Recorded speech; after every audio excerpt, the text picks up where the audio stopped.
Meu nome é Walter. Vamos fazer uma reflexão sobre a obra fantástica de Aristóteles, Ética a Nicômaco. Então, aos amigos, amigas, que se inscrevam no canal, acione o sino para sempre receber vídeos novos, compartilhe o vídeo, se torne membro do canal. E antecipadamente eu agradeço a todos que estão nos prestigiando. Logo após a vinheta, nós iremos fazer a reflexão.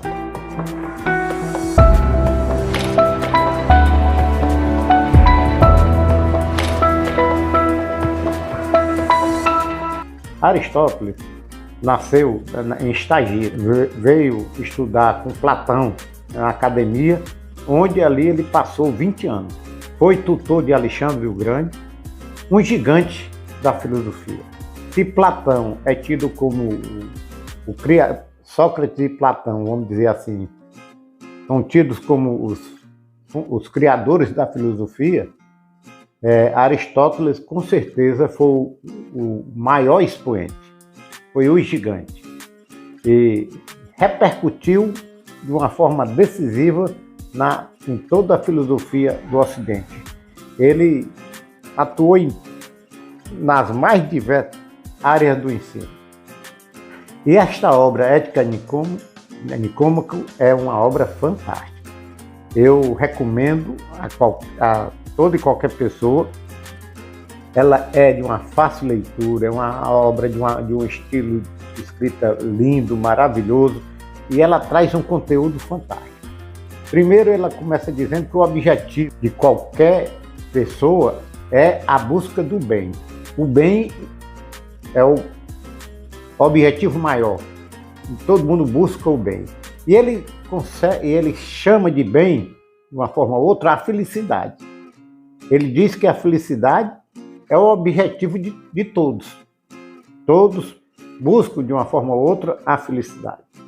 E nesta obra, Ética a Nicômaco, ele fala de todo o processo para se atingir, evidentemente, a felicidade. E é o processo de uma vida ética, de uma vida correta. E Aristóteles, ele mostra alguns conceitos totalmente diferentes do que vinha sendo demonstrado. Primeiro, ele diz, de uma forma bem evidente, de que a bondade, de que ser bom, ser justo, ser correto, não é algo que você aprende através do intelecto. Não é algo que você aprende através da razão. Ele, pelo contrário, ele diz que ser justo, ser ético, ser correto, agir de uma forma correta em todos os aspectos, ter retidão de caráter, é, na verdade, um processo prático. Acontece através da prática. Como o vício, o defeito de caráter, o agir mal, o agir de uma forma equivocada, o agir de uma forma nefasta, o mau caráter também, os vícios, as dependências também ocorrem através de um processo de aprendizado prático. Então, se você tem a ideia, a utopia, a imaginação de que vai estudar, vai aprender um processo através da filosofia, que você vai aprender princípios, vai interiorizar princípios para que você se torne uma pessoa melhor, uma pessoa mais ética, uma pessoa de caráter firme, uma pessoa que tenha força de propósito, uma pessoa ética em todos os sentidos. Uma pessoa que tem virtude. É interessante notar também que o conceito de virtude, na época de Aristóteles, para a Grécia e para Aristóteles, é um conceito totalmente diferente do que hoje nós temos como um grande e forte teor moral. Ética para Aristóteles e para a Grécia naquela época era excelência. E ele salientava também, e começa salientando, que de todo mundo, que tudo na vida tem uma finalidade. É o que é o telos, tem uma finalidade. E aquele que cumpre bem a sua finalidade é uma pessoa ou um ser virtuoso. Ele dá um exemplo, dois exemplos.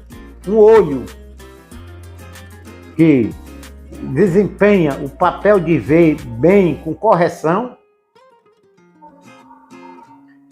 Este olho cumpriu a sua finalidade de ser olho, que é justamente proporcionar ao portador do olho enxergar, e a excelência de enxergar bem. Então, cumprindo esses dois requisitos, a gente pode dizer e afirmar que este olho é virtuoso, segundo o conceito de Aristóteles. Da mesma forma, um cavalo que desempenha bem a sua finalidade de cavalo, tanto para a guerra, como para a corrida, como para o trabalho ou passeio, a locomoção de pessoas, se ele desenvolve bem, ele tem atribuição, ele está dentro dos parâmetros de atribuição da raça, e é um cavalo e cumpre a sua finalidade, o seu telos, então se pode afirmar que esse cavalo é virtuoso. Então, virtude não é ser compassivo, não é ter compaixão, nada. E ele faz uma série de raciocínios mostrando que existem três situações na vida: a do excesso por mais, a do excesso por falta, por escassez. A por mais e a por falta. E a posição do meio, do equilíbrio. O meio é o que?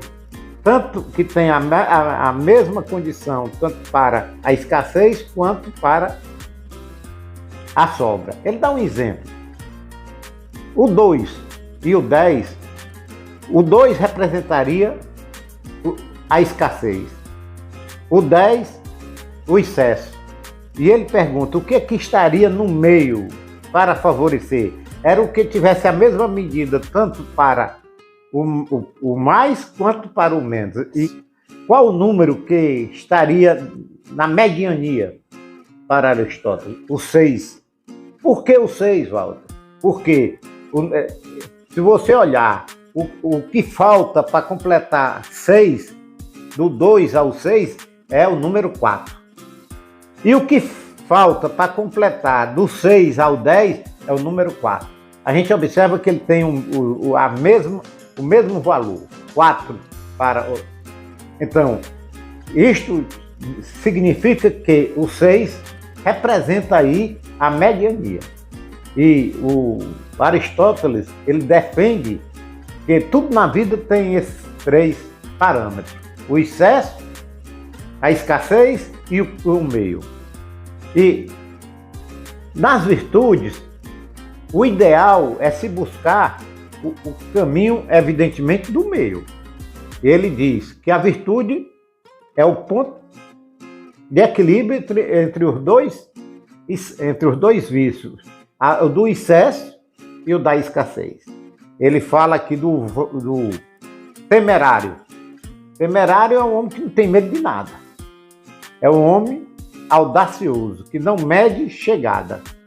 Então, este homem poderá morrer cedo numa guerra.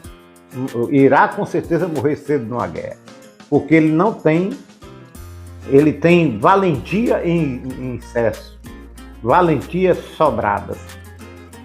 Pronto. E qual seria a escassez? A escassez, nesse caso, seria a covardia. O covarde, no primeiro tiro, fugiria. Covarde significa coragem de menos. E o que estaria no meio entre o temerário e o covarde? Existe no meio do temerário e do covarde está a coragem. Logo, um homem corajoso é um homem virtuoso, porque ele tem coragem na medida certa. O homem que tem a prodigalidade, gasta sem observar para que está gastando, não tem medida de gasto, é o pródigo. usa a prodigalidade como uma maneira de vida. Tudo que ele recebe, ele esbanja, gasta sem olhar a quê. E o que está na escassez seria o avaro, o avarento. O avarento já gasta de menos. Um recebe para gastar e o outro recebe para guardar. Um gasta em excesso e o outro não gasta nada. É o avaro, o avarento. O que estaria no meio entre o pródigo e o avarento? Justamente o homem equilibrado. O probo. O homem probo estaria evidentemente no meio. Um homem que sabe equilibrar e gastar. Então, tudo na vida, ele salienta esses aspectos. No entanto, tem algumas situações que você não pode usar esse sentido. Por exemplo, para os defeitos de caráter, para os crimes, o adultério, o assassinato, o roubo. Aí, neste caso, não vai prevalecer essas 3 regras, porque são situações que não pode ter esse parâmetro de mais ou de menos, porque tudo é antiético, tudo é pecaminoso. Então, eis aí a finalidade. Fazendo agora a reflexão para os nossos dias. Eu tenho, por exemplo, o adicto em álcool, o adicto em PMO, o adicto em droga. Eu tenho conversado com muitos deles. E muitos têm a ideia, que Aristóteles aqui, no começo, coloca que ser justo, ser correto. Então eu vou colocar agora a sobriedade e a recuperação. Você não aprende através de uma inspiração, você não aprende através de um processo filosófico, que você está lendo, leitura, para que você, ou fazer um treinamento para você se preparar e se tornar uma pessoa em sobriedade, em recuperação. Ele salienta que o homem, que existe 2 medidas que fazem parte da vida do homem e que comandam a vida do homem, que é a dor e o prazer. Então, o homem que não sabe avaliar bem o prazer, que ele cede ao prazer sem pensar, ele é um homem que não tem limite, é ilimitado. É o que a gente pode dizer, ele não toma consequência. Ele não avalia que aquele prazer poderá levar para uma situação nefasta, causar dor, etc. Aquele homem que não sabe conviver com a dor por não ceder ao prazer. Então, Aristóteles salienta que é fundamental a pessoa aprender a conhecer a dor e o prazer, a saber utilizar a dor e o prazer, sentir o prazer, porque ser permissivo diante do prazer é o que o alcoólatra faz. Imagina só beber o primeiro gole, imagina só aquele prazer de estar ingerindo o primeiro gole. Não pensa nas consequências, não pensa no que vai acontecer, que ele vai disparar, que vai perder o domínio da sua vida, no sofrimento e no caos. Então, é fundamental também entender este aspecto. E ele coloca dentro da sua obra.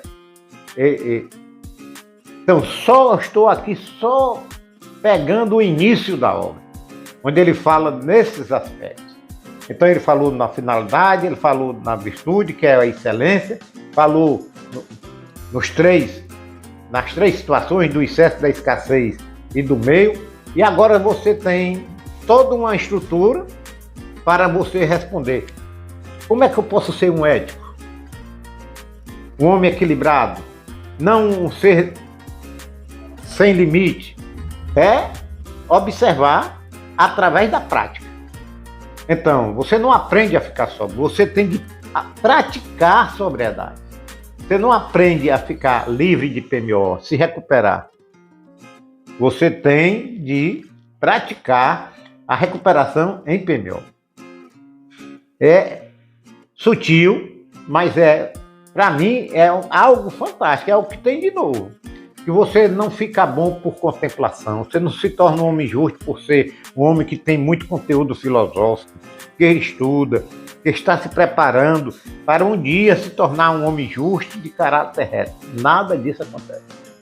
Você, se quiser ser um homem correto, justo, equilibrado, ponderado, você tem, evidentemente, de ir para a escola da vida e praticar. Se você quer recuperação em PMO, você não vai esperar um dia que vai estudar, aprender e por um passo de mágica vai ficar em recuperação. Nada disso acontece.